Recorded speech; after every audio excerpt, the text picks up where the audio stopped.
আমরা আর পুরানা গাছের বস্তা পচা রাজনীতি বাংলাদেশে দেখতে চাই না। ইতিমধ্যে যুব সমাজ এই ম্যান্ডেট দিয়ে জানিয়ে দিয়েছে, আমরা বাংলাদেশে পরিবর্তন চাই, আমরা মানবিক রাজনীতি চাই, দুর্নীতি মুক্ত বাংলাদেশ চাই, ফ্যাসিবাদের ছায়া মুক্ত বাংলাদেশ চাই, আধিপত্যবাদ মুক্ত বাংলাদেশ চাই। সম্মানিত ভাইরা, যারা জনগণের এই দাবি বুঝতে পারে না, জনগণের বুকের ভাষা বুঝে না, ইনশাআল্লাহ বাংলাদেশের সংগ্রামী জনগণ আগামী 12 তারিখ তাদেরকে বুঝিয়ে দেবে।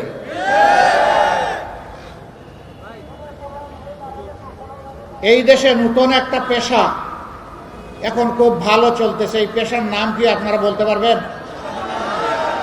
কি নাম? চাঁদাবাজি।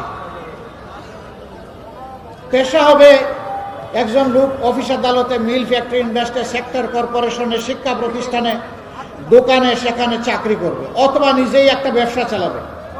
পেশা হবে আমার কৃষক, তার যন্ত্রপাতি নিয়ে মাঠে চলে যাবে, সেখানে ধান ফলাবে, সেখানে ফল বীজ লাগাবে, সেখানে গাছ লাগাবে। পেশা হবে 32 ইঞ্চি জেভিকো টিভি এখন মাত্র 15,000 টাকায়, সাথে পাচ্ছেন 3 বছরের প্যানেল ওয়ারেন্টি।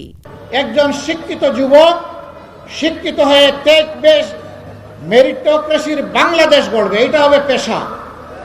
কিন্তু নতুন পেশার জন্ম হয়েছে, তার নাম চাঁদাবাজি।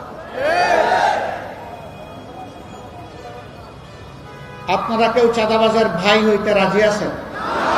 পিতা হতে রাজি আছেন? সন্তান হতে রাজি আছেন? মায়েরা, বোনেরা এখানে আছেন, কেউ চাঁদাবাজের স্ত্রী হতে রাজি আছেন? মা হতে রাজি আছেন? বোন হতে রাজি আছেন? নাই। আজকের এই জনসভা থেকে আমরা যারা এই পেশায় যুক্ত তাদেরকে অনুরোধ করব, ভালো পথে ফিরে আসুন। আমরা আপনাদের হালাল রুজির জন্য জায়গা করে দেব ইনশাআল্লাহ। অন্য 10 জন যেভাবে সম্মানের সাথে সম্মানের পেশায় যুক্ত থেকে দায়িত্ব পালন করে পরিবারকেও দেয়, দেশকেও দেয়, আপনিও তাই পালন করবেন এবং আপনিও বাংলাদেশের একজন গর্বিত নাগরিক হবেন। কিন্তু যদি এই পথ বাদ না দেন, আমরা একদম সাফ জানিয়ে দিচ্ছি, আমাদের পক্ষ থেকে কমপ্লিট লাল কার্ড।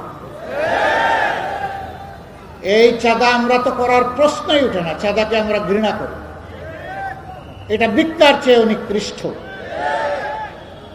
আমরা ইনশাআল্লাহ কারো মায়ের সন্তানকে চাঁদাবাজি করতেও দেব না।